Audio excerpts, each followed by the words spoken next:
Well, good morning and a very warm welcome from a sunny Three Counties showground here in the Malverns, and we're here today for the RHS Spring Show, so I hope you join me, come round and take a look and see what's happening.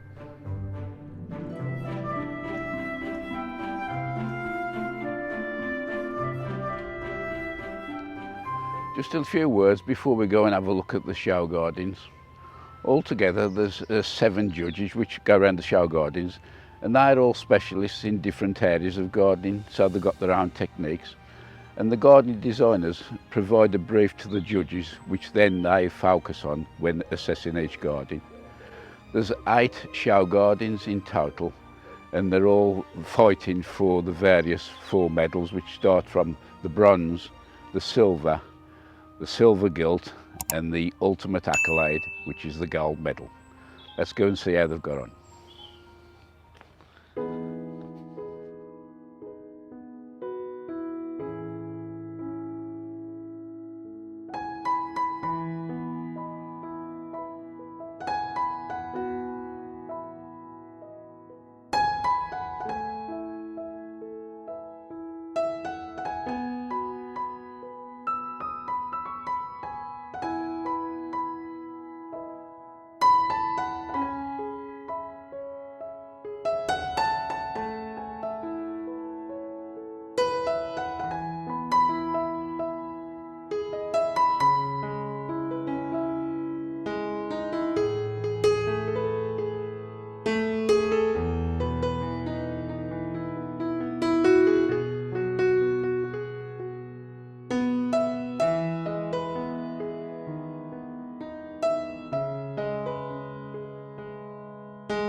Join me at one of the show gardens which has stood out for me actually. It's called It Doesn't Have to Cost the Earth, and I got with me the designer here, Michael.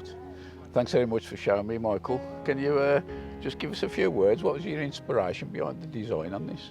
So the whole design is inspired by a real garden that's in a new build property. Right. And it's looking at how we can conserve soil. So we're not trying to throw soil away, and also looking at the longevity of materials, so looking at sustainably sourced material. So we're not using cement in this at all. So are you a garden designer by trade, are you? Well, originally I trained as a ground worker. Okay. And then I put myself through university and studied landscape architecture. So I'm a design and build company, but this is my first design and build show garden. So how did you go about sorting the design out for this? You've obviously got something in mind. Yeah, so it was. So I went to a steel supplier, and I was asking what they wanted to kind of showcase in their product range. So we were looking at their stock items, what was available, and the first thing I saw was the arch. Yeah. And that was kind of, it's normally used as a bit of a moon gate, but I thought actually it'd be better to use it as a pergola or some form of a pergola. Yeah, so that's how it all started, and then we were looking at other materials that go in the garden and how they're going to behave over time. I mean, the good thing about the steel is it's 100% recyclable, Yeah. and it will last 100 years. The paving is offcuts of York stone, so it's other bits that would be crushed up and kind of discarded.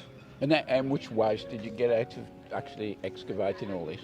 None. So what's happened to the soil regarding where the paving is? So the area of the paving that was excavated, so for the soil, that's gone into the planter at the back, which is about 4 cubic metres. Yeah. And then the other soil was left and planted in, and we've improved it with mulch and compost. In the actual design, there is a small compost bin, so the clients would be making their own compost and improving their soil. That's getting very popular now, people doing stuff like that, especially with the compost changing from peat-free and stuff like that. Yeah. About the planting design, have you done that, or have you got somebody else into? So the planting design was done by myself, but I had a planting team to come in and plant it for me.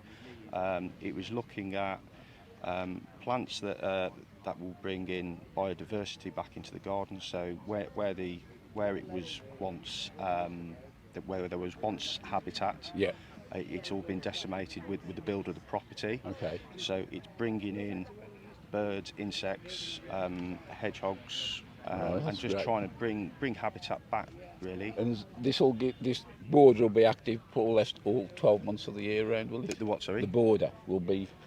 It will look best in spring and summer. Yeah. But then when they do die down, we have got winter structure with the trees and the topiary bulls, so Osmanthus woodii and Ilex crenata. And the structure of the Chinese licorice plant here. So we've left the seed heads on. Because you'll get a lot of winter interest with that. So, what was the total build time, and how big was the team that put this in? Okay, so the total build, we started on the 15th of April, so it's about 3 weeks. Yeah. The build team, there was myself, design and builder. I had Nadine Charlton from Home Springs, who was project management, procurement of plants, and pretty much everything else, all behind the scenes. And I had a planting team as well, Meadow Cut Flowers, a team of 3 with, and we also had some volunteers as well to help with all that.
Cotswold Garden. It's a stunning display, and I'm fortunate to meet up with designer Mark. Thanks very much for inviting me onto the stand, Mark. Pleasure.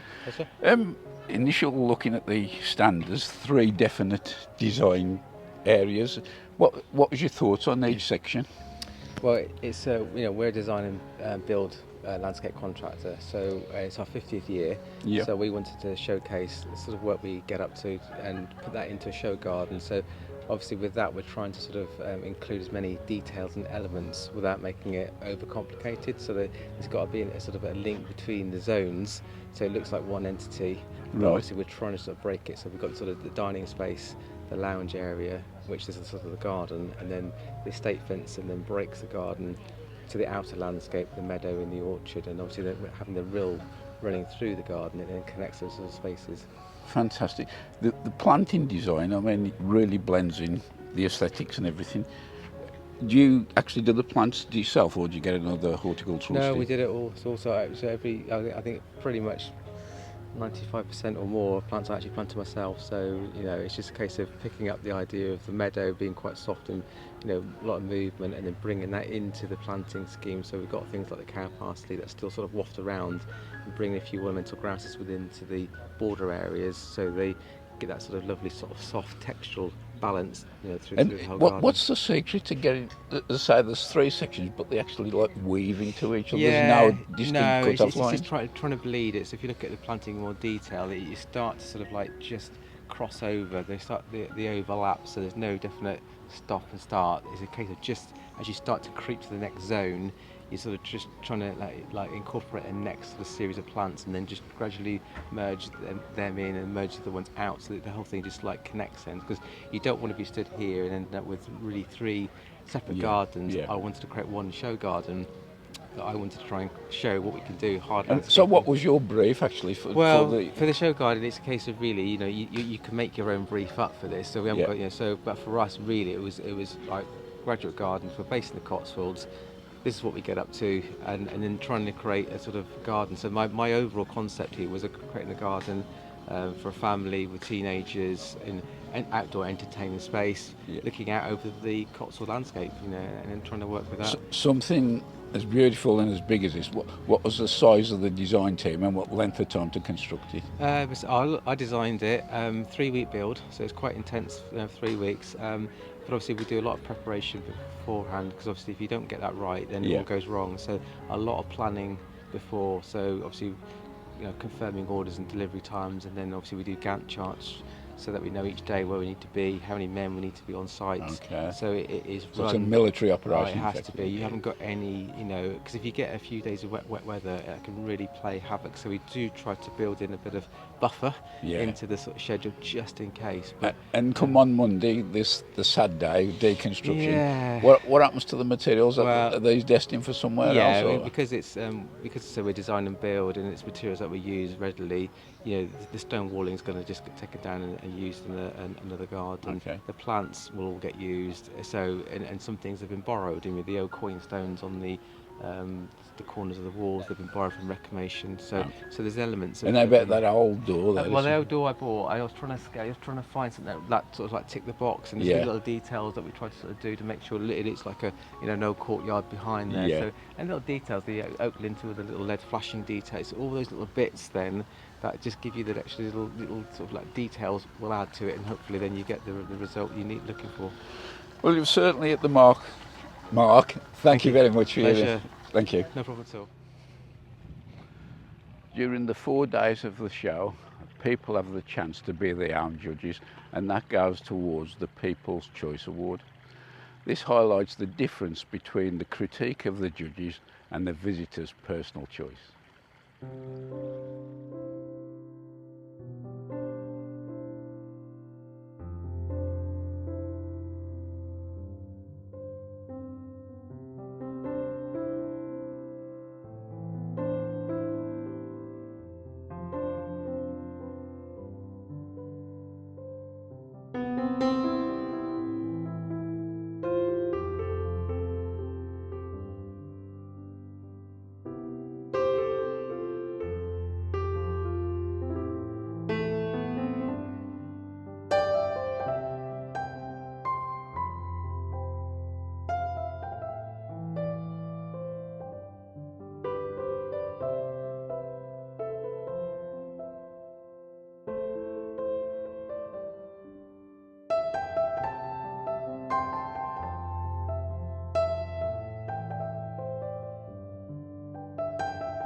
Behind me is the ever popular 190 metre long Floral Marquee.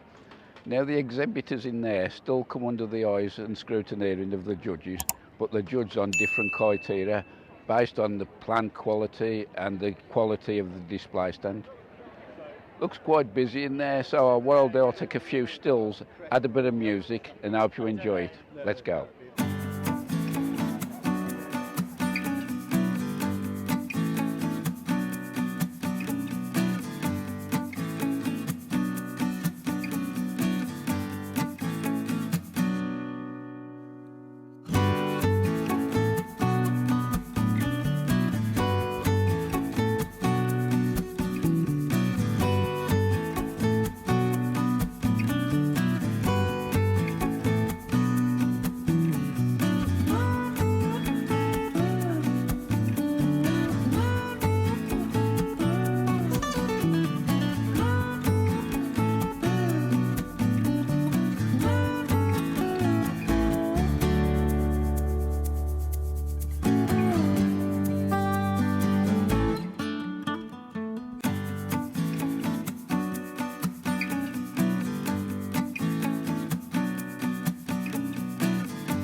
Well, they say all good things must come to an end, and that's where we are at the end of the day.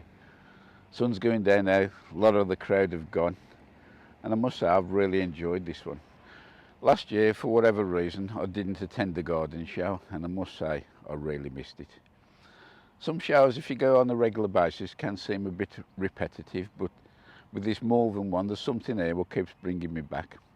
There's also one in the autumn which brings in the giant veg growers and also the quality veg growers. If that's something you may be interested, take a look at these two videos here. In the meantime, I hope to see you on the next one. Many thanks for watching, and join me on the allotment.